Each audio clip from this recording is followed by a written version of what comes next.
Hi எல்லாருக்கும் வணக்கம். நான் உங்கள் பொறியாளர் ஹரிபிரசாத். ஸோ இன்றைக்கி நம்ம பயோசெப்டி டேங்க் பற்றி தான் பார்க்க போகிறோம். ஸோ இந்த பயோசெப்டி டேங்க் வந்து எப்படி ஃபங்க்ஷன் ஆகுது. ஸோ நிறைய பேர் சொல்கிறாங்க இது வந்து நம்ம ஒன்ஸ் நம்ம ப்ளேஸ் பண்ணிட்டோம் அப்படின்னா பல வருடங்களுக்கு நம்ம அதை டிஸ்டர்ப் பண்ண தேவையில்லை, அதுவும் நம்மளை டிஸ்டர்ப் பண்ணாது அப்படின்னு சொல்கிறாங்க. ஸோ அது உண்மையா? ஸோ இதுக்கு பின்னாடி இருக்கிற அறிவியல் என்ன அப்படிங்கிறத பற்றியும் இதில் பயோ டைஜஸ்டரில் இந்த ப்ளஸ் ஆர் மைனஸ் என்னென்ன இருக்குது அப்படிங்கிறத பற்றி டீட்டெயிலாக இந்த வீடியோவில் பேசலாம். ஸோ அதுக்கு முன்னாடி நம்ம வீடியோ ஃபஸ்ட் டைம் பார்க்குறீங்கன்னா நம்ம கட்டுமான சம்மந்தமான தகவல் பற்றி நம்ம வீடியோவாக அப்லோட் பண்ணிட்டு இருக்கோம் நம்ம சேனலில். ஸோ உங்களுக்கு பயனுள்ளதாக இருந்தால் கண்டிப்பாக சப்ஸ்கிரைப் பண்ணுங்கள், உங்கள் நண்பர்களுக்கும் ஷேர் பண்ணுங்கள். வாங்க வீடியோக்குள்ள போகலாம்.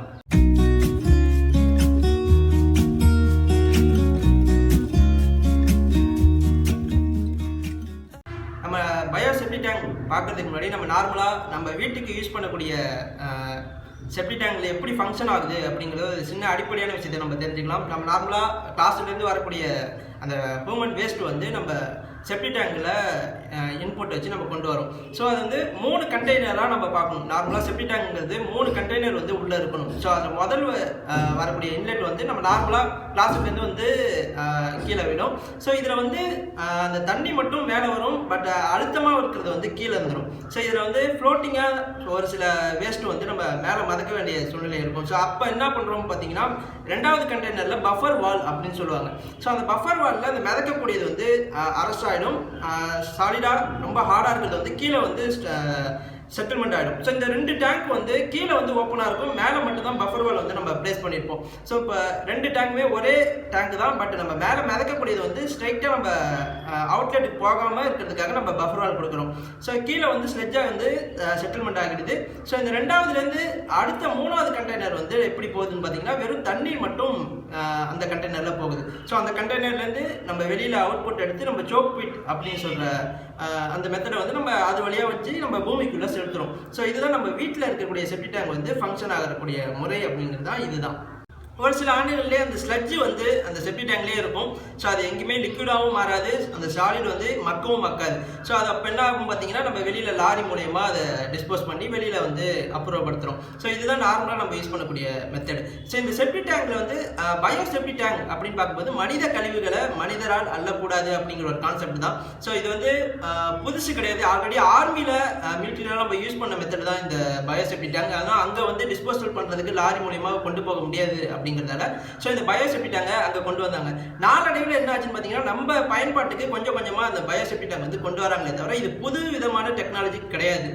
இந்த பயோசெப்டி டேங்க் எப்படி ஃபங்க்ஷன் ஆகுது அப்படின்னு பார்க்கும்போது, நம்ம நார்மலாக நம்ம டேங்க்ல எப்படி நம்ம 3 கண்டெய்னர் வச்சு பிளான் பண்ணுறோம் அப்படின்னா, அதே போல தான் இங்கே இந்த பயோசெப்டி டேங்கும் 3 கண்டெய்னர் கொண்ட ஒரு டேங்காக இருக்கும். ஸோ ஆல்ரெடி சொன்ன மாதிரி நம்ம இன்லெட் மூலயமா நம்ம வேஸ்ட்டு வந்து கலெக்ட் ஆகுற ஒரு விஷயம். அந்த சாலிட் வந்து எப்படி வந்து அந்த சாலிட் வந்து மற்றொரு விஷயத்துக்கு நம்ம யூஸ் பண்ணலாம் அப்படின்னு பார்க்கும்போது தான் ஒரு பாக்டீரியாவுக்கு அந்த சாலிட் வேஸ்ட்டை வந்து உணவாக செலுத்துகிறாங்க. ஸோ இந்த பாக்டீரியோட நேம் பார்த்தீங்கன்னா ஹீமோகுளோபின் சொல்கிற ஆனரோபிக் பாக்டீரியா தான் நம்ம இந்த இடத்துல செயல்படுது. ஸோ இது வந்து பார்த்தீங்கன்னா ஆக்சிஜனும் சன்லைட்டும் படக்கூடாது, ஏன்னா பட்டுதுன்னா நம்ம இந்த பாக்டீரியா வந்து இறந்துடும். ஸோ அதனால இந்த டேங்க் வந்து எப்போதுமே ஃபுல்லாக சீல் பண்ணியிருக்கும். ஸோ எந்தவித கேப் மூலயமாவோ உள்ளே வந்து ஆக்சிஜனோ இல்லை சன்லைட்டோ எதுவுமே படக்கூடாது. ஸோ உள்ளே வந்து அது மல்டிபிள் ஆகக்கூடிய சூழ்நிலையும் இருக்கும். ஸோ அதனால இதை வந்து பக்காவாக நம்ம சீல் பண்ணி வைக்கணுமே தவிர நம்ம எந்தவித ஓப்பனும் இருக்கக்கூடாது. ஸோ இதுதான் இந்த பாக்டீரியாவோட ஒரு சிறப்பு அம்சமாக இருக்கும்.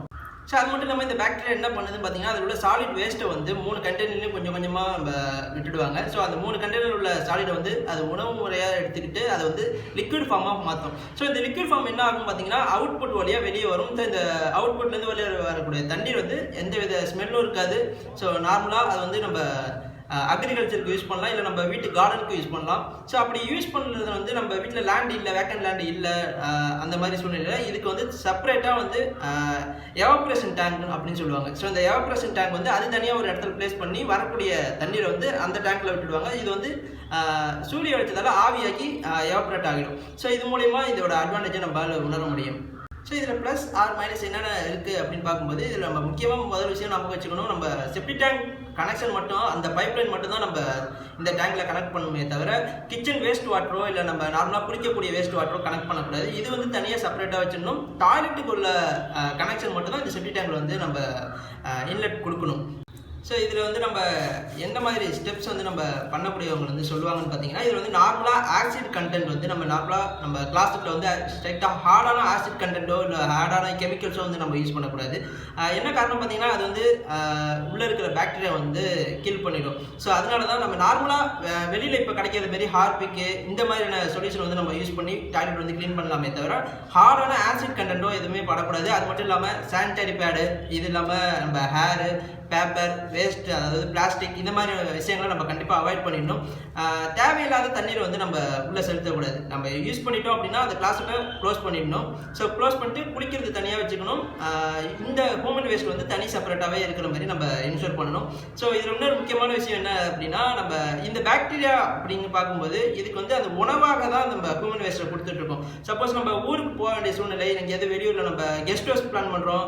ஸோ கெஸ்ட் ஹவுஸில் இந்த டேங்க்லாம் வச்சுக்க முடியுமா அப்படின்னா கண்டிப்பாக முடியாது. என்ன காரணம் அப்படின்னு பார்த்தீங்கன்னா, ஸோ அந்த உணவுங்கிறது அது இல்லை அப்படின்னா அந்த பாக்டீரியா வந்து இறந்துடும். ஸோ அப்படி பார்க்கும்போது நம்ம ஒரு 15 days வரைக்கும் தாங்கக்கூடியது இருக்குது அப்படின்னு சொல்கிறாங்களே தவிர, ஸோ நார்மலாக நம்ம 1 month இல்லை அதுக்கு மேலே வந்து நம்ம வெளியூர் போக வேண்டிய சூழ்நிலை இருந்ததுன்னா நம்ம திரும்பி வந்து அந்த பாக்டீரியா வந்து திரும்பி புதுசாக வந்து நம்ம உள்ளே செலுத்துகிறோம். ஸோ இந்த பாக்டீரியா எப்படி செலுத்துகிறோம் அப்படின்னா ஒன்றுமே இல்லை, ஒரு பேக்கிங் மாரி இருக்குது. அது ஒரு 100 ml இல்லை அந்த மாதிரி பேக்கிங்கில் அந்த லிக்விட் சம்மந்தமாக இருக்கும். அது கிளாஸில் ஊற்றி நம்ம ஃப்ரெஷ் பண்ணிட்டாலே போதும். ஸோ ஆட்டோமேட்டிக்காக அது போய் அடுத்தது மல்டிபிள் ஆகி அது அப்படியே ஸ்லெட்ஜை வந்து என்ன டிஸ்போசல் பண்ண முடியுமோ அதை பண்ணிகிட்டு இருக்கோம் அதோட வேலையை.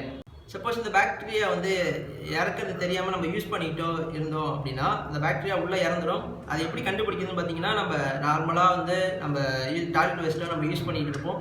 அந்த வெளியில் வரக்கூடிய அவுட்புட் வழியாகவும் அந்த சாலிட் வெளில வராது. அது மட்டும் இல்லாமல் அந்த டேங்க் வந்து ஃபில் ஆகி திரும்பி வந்து கிளாஸ்ட் வழியாகவே திரும்பி ரிவர்ஸ் வரும். ஸோ அப்போ தான் நம்மளால் கண்டுபிடிக்க முடியும். நம்ம நார்மலாக ஒரு இடத்துக்கு நம்ம வெளியூர் போக வேண்டிய சூழ்நிலை இருந்தது அப்படின்னா ஒரு மாதம் ஆயிடுச்சு அப்படின்னா நம்ம நார்மலாக ரீஃபில் பண்ணுறது ஒரு நல்ல மெத்தடாக இருக்கும். நம்ம டேங்க் யார் மூலயமா பண்ணோமோ அவங்கள்ட்டே சொன்னீங்கன்னா அவங்க வந்து ரீஃபில் பண்ணி கொடுத்துட்டு போயிடுவாங்க. ஸோ இதன் மூலயமா உங்களுக்கு வந்து ஒரு பெட்டர் சொல்யூஷனாகவும் இருக்கும் அப்படின்னு நம்புகிறேன். ஸோ அது மட்டும் இல்லாமல் இந்த பயோசெப்டி டேங்கில் ஒரு சின்ன கேஸ் ஃபார்ம் ஆகும், மீத்தேன் கேஸ். ஸோ இதை வந்து நார்மலாக செப்டி டேங்க் யூஸ் பண்ணுற மாதிரி ஒரு வெண்ட் பைப்பு மூலிமா கொண்டு வந்து மேலே வந்து க்ளோஸ் பண்ணிடணும். ஸோ ஏன்னா மழை தண்ணி வந்து அந்த ஸ்ட்ரைட்டாக வந்து அந்த ஹோல்ஸ் வழியாக செப்டி டேங்க் உள்ளே போகக்கூடாது. ஸோ அப்போ ப்ராப்பராக அதை சீல் பண்ணி நம்ம அந்த ஏர் மட்டும் வெளியில் போகிற மாதிரி நம்ம செக் பண்ணிக்கணும், அந்த மீத்தேன் கேஸ் மட்டும். ஸோ இவ்வளோ தான் இந்த பயோசெப்டி டேங்க் பற்றி நம்ம ஃபுல் டீட்டெயிலாகவும் நம்ம பேசிட்டோம்.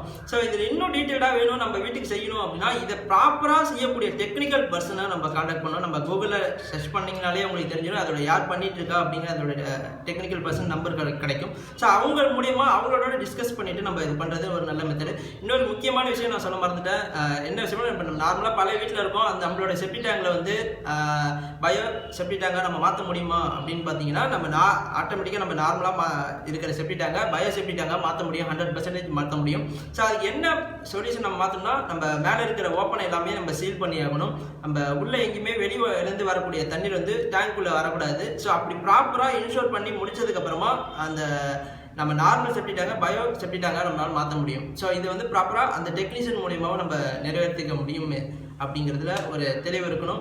ஸோ இந்த வீடியோ உங்களுக்கு பயனுள்ளதாக இருந்ததுன்னா கண்டிப்பாக சப்ஸ்கிரைப் பண்ணுங்கள், வீடு கட்டிக்கொண்டு இருக்கிற உங்கள் நண்பர்களும் ஷேர் பண்ணுங்கள். நெக்ஸ்ட் ஒரு இன்ட்ரெஸ்டிங்கான டாப்பிக்கில் மீட் பண்ணலாம். அது வரைக்கும் தேங்க்யூ, தேங்க்ஸ் ஃபார் வாட்சிங்.